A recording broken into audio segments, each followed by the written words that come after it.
दोस्तों नमस्कार। यह सवाल बार बार उठता रहा है कि भारत की अर्थव्यवस्था पटरी पर आएगी कैसे। भारत के ऊपर जितना कर्ज है और भारत में जो मैन्युफैक्चरिंग सेक्टर की हालत डामाडोल है, रोजगार की परिस्थितियां नाजुक हैं, इन तमाम सवालों के बीच एक ही सवाल है, क्या वाकई प्रधानमंत्री मोदी इस देश की अर्थव्यवस्था को समझते हैं?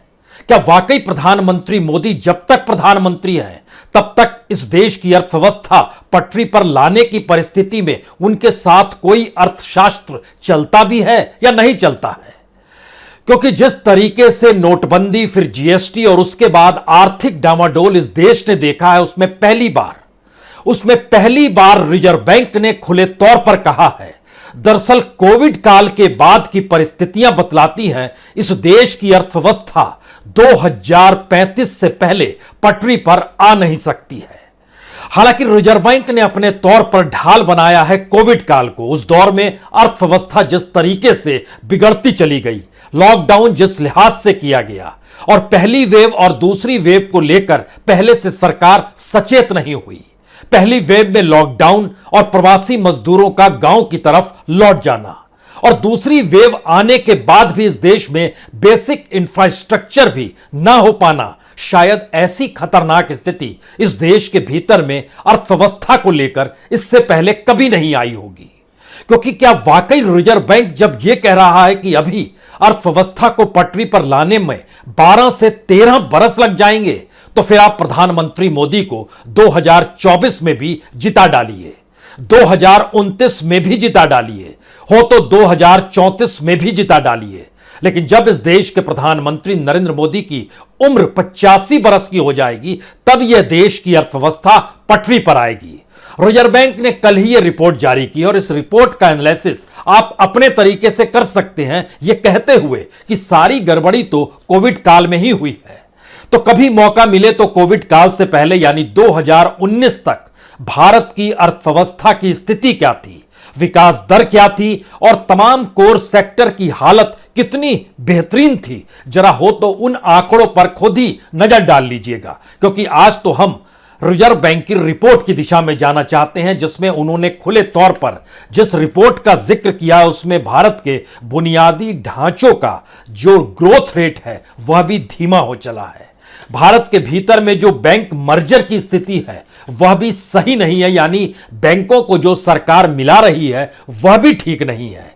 इस रिपोर्ट के दायरे में 3-4 बातें खुले तौर पर कही गई हैं। 2021, 2022, 2023 जितनी बड़ी तादाद में भारत की इकोनॉमी को नुकसान हुआ, अगर तीनों को मिला दीजिएगा तो तकरीबन 52,40,000 करोड़ का नुकसान भारत की अर्थव्यवस्था पर पड़ा है और इसकी भरपाई अगले 13 साल में हो सकती है। यानी यह परिकल्पना मत रखिए कि 5 ट्रिलियन की इकोनॉमी किस तेजी से हो जाएगी। यह भी परिकल्पना मत रखिए कि कॉरपोरेट के लाभालाभ की परिस्थिति में भारत में दरअसल आर्थिक हलचल बढ़ जाएगी। और इन सारी परिस्थितियों के बीच रिजर्व बैंक की रिपोर्ट जिन बातों पर इंगित करती है उसमें बहुत साफ है कि इस देश में अगर डिमांड है तो सप्लाई नहीं है, सप्लाई हो रही है तो खरीदार नहीं है। यानी एक ऐसी परिस्थिति आकर इस देश के सामने खड़ी हो गई है जिसमें अर्थव्यवस्था अगले 3 प्रधानमंत्री के काल तक में अनुकूल इस देश के नहीं हो पाएगी। यानी रिजर्व बैंक के मुताबिक अगर कोविड ना आया होता तो भारत की जो अर्थव्यवस्था 19-20 में हुई होती, अब यह 2035 में होगी। इतनी बुरी स्थिति है इस देश की अर्थव्यवस्था की और रिजर्व बैंक बहुत हौले हौले सरकार को जानकारी दे रहा है, यह जानते समझते हुए कि बैंक उसी के अंडर में आते हैं और बैंकों को एक साथ विलय जो सरकार कर रही है एक के बाद एक, वह उसे विकास की दृष्टि से महत्वपूर्ण मानती है, देश के लिए महत्वपूर्ण मानती है। तो बात आज बैंकों से ही शुरू की जाए, क्योंकि रिजर्व बैंक की यह रिपोर्ट है। इस रिपोर्ट में बहुत साफ तौर पर लिखा गया है कि बैंकों का जो विलय होता है उसमें जो छोटे और कमजोर बैंक होते हैं जिन पर एनपीए का भार बहुत ज्यादा है, वो आपको मजबूत दिखाई देंगे। और 2 बैंक जब एक साथ मिल जाते हैं तो जाहिर है उनकी बुक यानी उनकी किताब यानी उनकी बैलेंस शीट आपको देखने में अच्छी लगेगी। लेकिन बैंकों का यह काम नहीं था और बैंकों की जो फाइनेंशियल परिस्थिति है उस पर सीधा सीधा असर पड़ने लगेगा। और बैंकों की फाइनेंशियल स्थिति पर असर का मतलब है इस देश की इकोनॉमी पर असर पड़ना। तीन बातें बहुत साफ तौर पर रिजर्व बैंक बैंकों को लेकर कह रहा है कि आप जो विलय कर रहे हैं उसमें बैंकों की जमा राशि जरूर बढ़ जाती है, लेकिन बैंक किस लिए हैं और आपस में प्रतिस्पर्धा बैंकों में भी होती है वह भी आप खत्म कर दे रहे हैं। कस्टमर को लाभ नहीं मिलता, यानी हम आप जो बैंकों में पैसा जमा कराते हैं, जब बैंक सिमटते चले जाएंगे, कम होते चले जाएंगे, तो उसमें कस्टमर्स को लाभ नहीं मिलेगा। जो लाभ आपसी बैंकों की प्रतिस्पर्धा में जो इंटरेस्ट रेट को लेकर हो या सुविधाएं देने के साथ साथ कम पैसे लेने का जिक्र होता हो, इन बातों के मद्देनजर बैंक इससे छिटक जाएंगे। दूसरी बड़ी बात कहते हैं कि बीते 5 बरस में आपने बैंकों के ऊपर तकरीबन 2,90,000 करोड़ रुपए दिए हैं कि बैंकों की स्थिति ठीक हो जाए, इनका कैपिटल किसी भी हालत में संभल जाए और यह कैपिटल एडुकेसी जो है पूंजी पर्याप्त लगे। और इसीलिए मार्च 2016 में जो 11.8% था बैंक के जो अपने कैपिटल का रेशियो था वो बढ़कर 14.3 हो गया। लेकिन उससे हुआ क्या और उससे देश की इकोनॉमी पटरी पर आएगी कैसे? क्योंकि जो एमएसएमई सेक्टर है या फिर इस देश के बड़े कॉरपोरेट और इंडस्ट्रियलिस्ट हैं वह भी तो बैंकों से ही कर्ज लेंगे और बैंकों से कर्ज लेने के बाद वह जो काम करेंगे उस काम की उपयोगिता इस देश के भीतर में बिना कंज्यूमर के कैसे होगी? और जब कंज्यूमर नहीं होगा तो फिर आप डिमांड और सप्लाई तो छोड़ दीजिए, आप प्रोडक्शन की दिशा में भी कैसे जा पाएंगे? प्रोडक्शन नहीं हो रहा होगा, उसकी जरूरत नहीं है, तो फिर आप रोजगार भी कैसे दिला पाएंगे? इस रिपोर्ट में एक बड़ी महत्वपूर्ण बात है कि बहुत साफ तौर पर बेटर गवर्नेंस या रिस्क कंट्रोल का रास्ता बैंकों का मर्जर कतई नहीं है। यह खुले तौर पर इस लाइन को आरबीआई ने लिखने की हिम्मत दिखाई है। यानी सरकार अपने तौर पर जो कहती रही कि हम दरअसल बेटर गवर्नेंस की दिशा में जा रहे हैं और कोई रिस्क फैक्टर नहीं होना चाहिए, इसी के मद्देनजर हम ये सोचते हैं कि बैंकों का मर्जर जरूरी है, तो रिजर्व बैंक इसे खारिज कर रहा है और कह रहा है कि जो बाजार के अपने टर्म और कंडीशन होते हैं, क्योंकि करेंसी किसी एक देश की अपने तौर पर उस एक देश की जरूरत के साथ तो चल सकती है, लेकिन अंतर्राष्ट्रीय बाजार में जब आप डील कर रहे हैं तो वह करेंसी इंटरनेशनल मार्केट को देखती है और अंतर्राष्ट्रीय बाजार के तमाम नियम कायदों से हटकर आप मर्जर कर रहे हैं, बैंकों में पैसा पंप कर रहे हैं, आप इस बात की जानकारी दे रहे हैं कि इससे बैंक फलेंगे फूलेंगे, उनकी बुक अच्छी हो जाएगी, एनपीए भी दिया जा रहा है, कर्ज दिया जा रहा है, कर्ज लौट नहीं पा रहा है, इसको लेकर एनसीएलटी काम कर रही है, आईबीसी काम, लेकिन इससे रास्ता नहीं निकलेगा।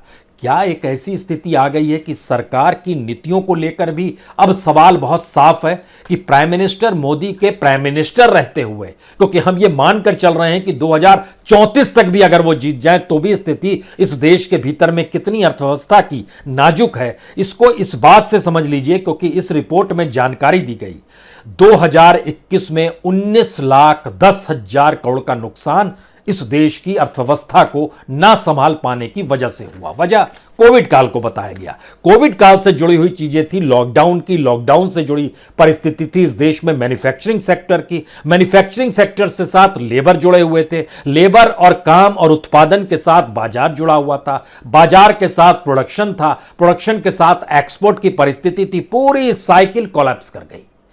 रिजर्व बैंक कहता है 19,10,000 करोड़ रुपए 2021 में, 17,10,000 2022 में और अब 2023 की जो परिस्थिति है वह भी कोई चकाचौंध करने वाली नहीं है, क्योंकि उसमें भी 16,40,000 करोड़ का उसमें भी नुकसान है। यानी 21, 22, 23 जो असर पड़ा है यह लगभग 52,60,000 करोड़ का असर है।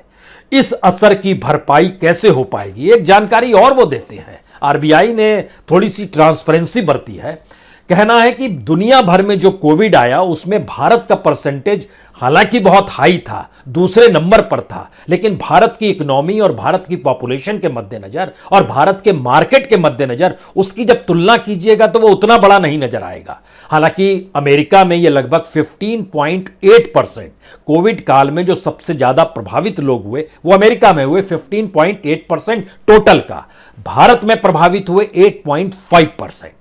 लेकिन अमेरिका की इकोनॉमी को, अमेरिका में भी मंदी आ रही है, वहां पर भी नोट छापने की जरूरत पड़ी, लेकिन वहां पर जो इंटरेस्ट रेट है और जो लोगों की जो पर कैपिटा इनकम है और जो रोजगार है, इस पर असर नहीं पड़ा। प्रोडक्शन पर दोबारा वो पटरी पर आ चुके हैं और वो टारगेट लेकर चल रहे हैं कि 2024 तक सब कुछ ठीक हो जाएगा। हम 10 से 11 साल लेट चल रहे हैं। ये गाड़ी कोई मेल एक्सप्रेस नहीं है, सुपरफास्ट भी नहीं है, ये बहुत ही धीमे धीमे हौले हौले चलती हुई परिस्थिति है। और ये एनालिसिस आज का है, यानी अगर अगले बरस और उसके अगले बरस या उसके अगले बरस जब 2024 आएगा, इलेक्शन के समय भारत की इकोनॉमी अक्सर डामाडोल हो जाती है, क्योंकि बहुत सारी रियायतें वोटरों को देनी पड़ती है। और शायद इसीलिए 2018-19 में भारत की इकोनॉमी डगमगाई थी और उसका असर अब 2023-24 में भी होगा। तो यह जो 2035 तक इकोनॉमी को पटरी पर लाने का जिक्र हो रहा है, तो क्या वो और लंबा खिंच जाएगा, यह भी सवाल है।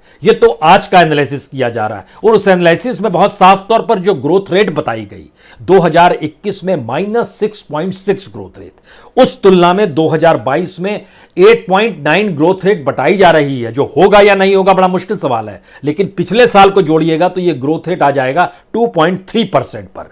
2023 से लेकर 2030 तक भी जाइएगा तो यह लगभग 7-8% के बीच झूलता रहेगा, जो भारत का ग्रोथ रेट है। इस परिस्थिति में ग्रोथ रेट को लेकर 3 सवाल आरबीआई के सामने भी हैं और शायद इस देश के सामने भी हैं और शायद प्रधानमंत्री के सलाहकार अर्थशास्त्रियों के सामने भी होंगे। उत्पादन बढ़ाएं कैसे, निजी कंपनियां पैसा लगाए कैसे, और जब आप उत्पादन बढ़ा दें तो बाजार में जब माल जाए तो खरीदने वालों की जेब में पैसा आए कैसे। इन 3 सवालों का जवाब प्रधानमंत्री मोदी की इकोनॉमी में नहीं है और रिजर्व बैंक इसी बात से घबरा रहा है कि जब 52 लाख करोड़ का घाटा 2022 तक हो जाएगा इस फाइनेंशियल ईयर के बीतते बीतते, तो ऐसे में 2035 तक ही भारत की अर्थव्यवस्था एक स्थायी रूप से निकल कर आएगी। तो क्या यह मान लिया जाए कि प्राइम मिनिस्टर मोदी के प्राइम मिनिस्टर रहते हुए इस देश की इकोनॉमी पटरी पर नहीं आ पाएगी? तब प्रधानमंत्री 85 साल के हो जाएंगे। 75 के बाद तो उन्होंने खुद ही ब्रेक लगाया हुआ है, लेकिन अभी भी उस पर मत जाइए, इस रिपोर्ट पे और गौर कीजिए। यह रिपोर्ट बहुत साफ तौर पर बोलती है उस विजन की जरूरत है जहां पर टेक्नोलॉजी, तकनीकी विकास हो, जहां पर स्ट्रक्चरल चेंज की सोच हो और जहां पर सस्टेनेबिलिटी हो, यानी चीजें किस रूप में मेंटेन कर पाए, यह स्थिति नहीं हो पा रही है। और जिस लिहाज से संस्थानिक परिश्रय डूबने की स्थिति में आ रहे, इस देश के भीतर में एक से एक संस्थान डूबते हुए आए। सवाल यह नहीं है कि कौन डूबा, किस रूप में डूबा। IL&FS का नाम आप ले लीजिए। IL&FS जो नॉन बैंकिंग स्ट्रक्चर के तौर पर जितनी बड़ी तादाद में लगभग 95,000 करोड़ का जो नुकसान हुआ, या फिर दीवान कंपनी को ले लीजिए, या फिर एक पूरी फहरिस्त है जो NCLT के पास पड़ी हुई है। इस देश के भीतर में 4,000 से ज्यादा कंपनी, आप चीजों को डेवलप नहीं कर पा रहे हैं, तो इकोनॉमी पटरी पर आए कैसे? और इन सब के बीच कोविड का रिस्ट्रिक्शन और आरबीआई ने एक चीज और जोड़ दिया है। आरबीआई का कहना है कोविड का रिस्ट्रिक्शन तो है ही, जिसकी वजह से कमाई छोटे स्तर पर नहीं हो पा रही है। मजदूर बाजार से गायब हो गया है, तो प्रोडक्शन कौन करेगा? जो लौटा था वो रिवर्स लौटने की स्थिति में नहीं आ पा रहा है, क्योंकि अलग अलग बाजारों से अभी भी जानकारी आ रही है कि पता नहीं आज नहीं कल फिर कोविड लौट आए, फिर रिस्ट्रिक्शंस हो जाएं, फिर काम धंधे बंद हो जाएं। तो इस परिस्थिति में भारत के भीतर का मजदूर भी गांव से निकलकर शहर की तभी जा रहा है जब उसको सुरक्षित नौकरी का पूरा भरोसा हो जाता है। वहां रहे कैसे, खाए कैसे, किस रूप में जिंदगी बसर करे, परिवार को लेकर जाए या ना जाए, ये सारी परिस्थितियां इस रिपोर्ट के भीतर कुछ शब्दों में छुपी हुई है, जिसका जिक्र सरकार नहीं करेगी। मीडिया भी अपने तौर पर बताएगा कि आपको, मेन स्ट्रीम मीडिया, की कोविड की वजह से, लेकिन रिजर्व बैंक ने कोविड के साथ साथ रूस और यूक्रेन युद्ध का भी जिक्र किया है।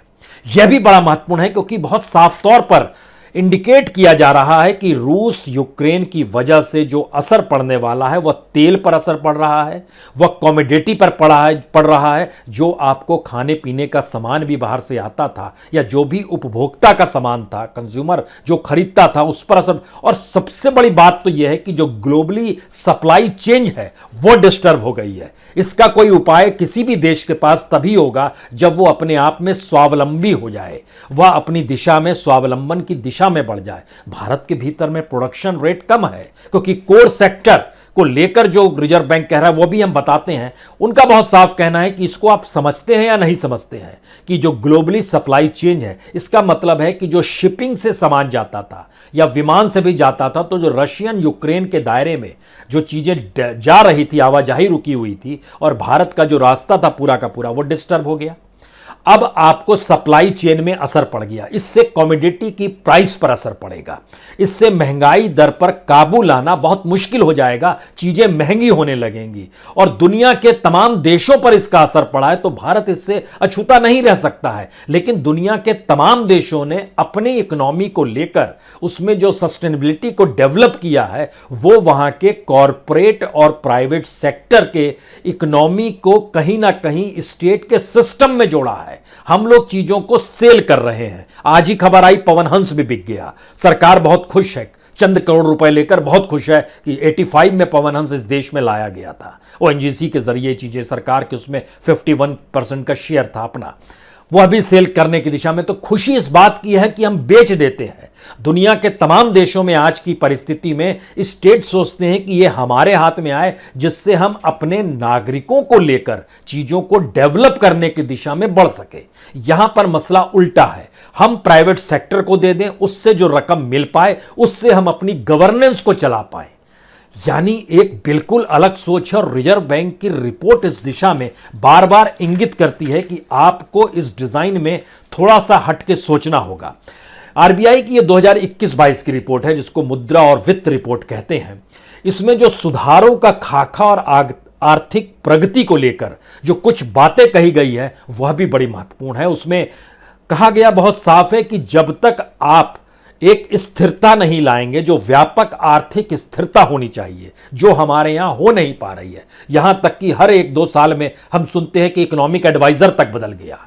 अब तो नीति आयोग के जो चेयरमैन थे उनको भी बदल दिया गया और अब आने वाले वक्त में कह रहे हैं कि उनकी पूरी टीम को दरकिनार किया जाएगा, नई टीम निकल कर आएगी। और इसी तरीके से पीएमओ में बैठे हुए जो अर्थशास्त्री हैं उसमें भी फेरबदल की, क्योंकि सरकार को नजर आ रहा है 2024 का इलेक्शन लड़ना है, तो अर्थव्यवस्था को कुछ इस रूप में मोल्ड करना है जहां पे कहने की बात हो कुछ और जमीन पर कुछ हो रहा हो।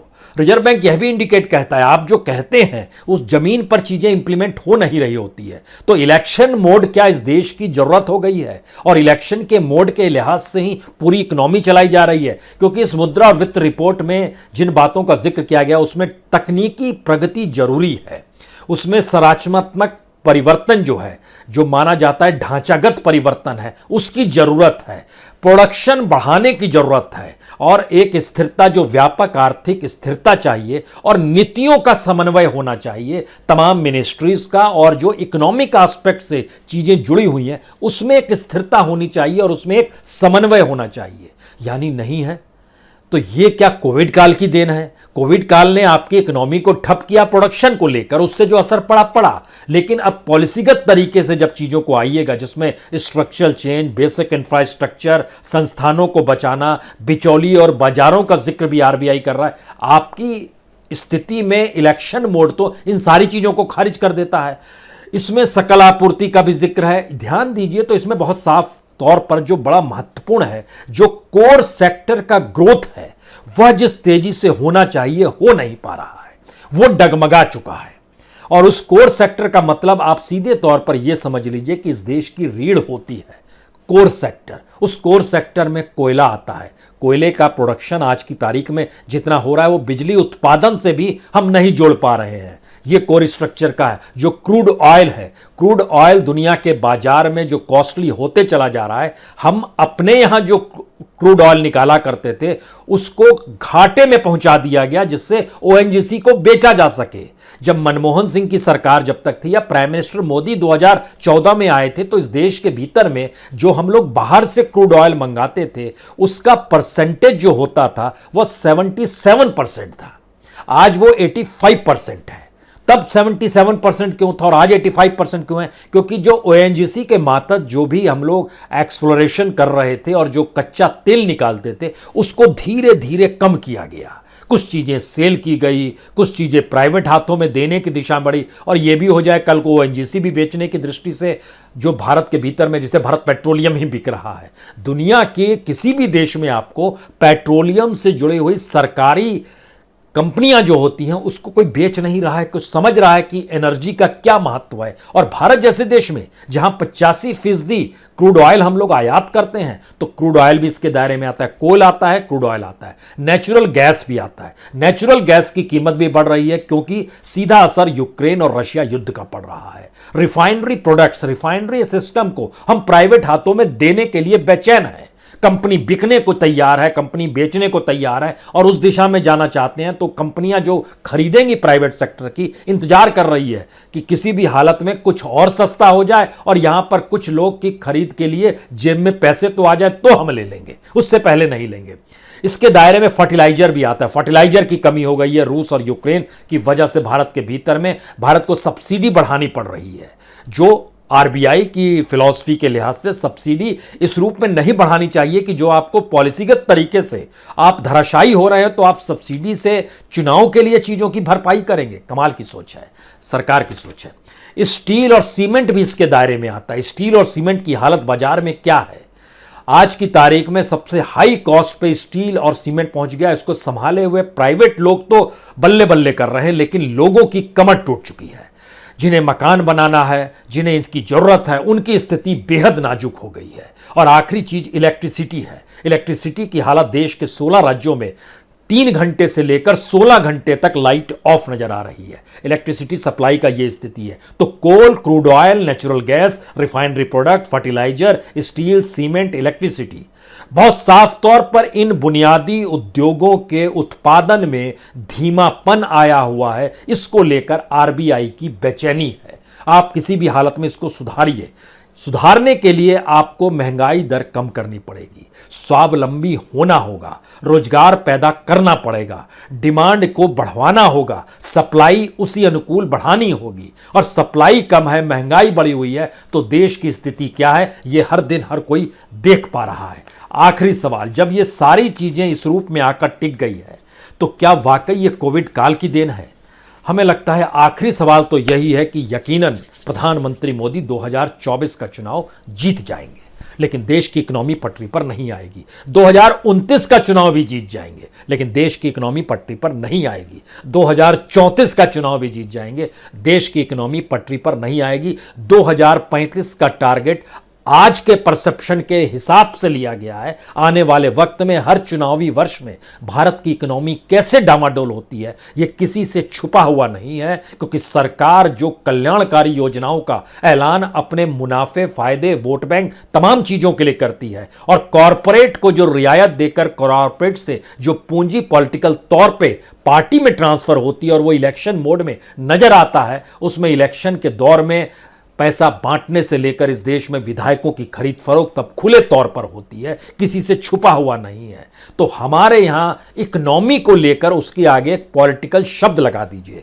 पॉलिटिकल इकोनॉमी ने इस देश का बंटाधार कैसे कर दिया है, आरबीआई की यह रिपोर्ट खुले तौर पर बता रही है। और इस दौर में एक ही चीज कही जा सकती है, जब तक इस देश के प्रधानमंत्री नरेंद्र मोदी का कालखंड है तब तक इस देश की इकोनॉमी नहीं आएगी। आरबीआई इंडिकेट कर रहा है, पॉलिसीगत तरीके से गलत निर्णय लिए गए इसकी जानकारी दे रहा है। और बैंकों को लेकर तो एक लाइन उसने बहुत अच्छी कही है कि बैंकों के मर्जर होने से आपको लाभ हो सकता है, लेकिन बैंकों के मर्जर होने से वहां के स्टाफ को भी जब लाभ नहीं होता है, उसे भी नुकसान होता है, तो फिर कंज्यूमर की कौन पूछे। बहुत बहुत शुक्रिया, बहुत बहुत शुक्रिया।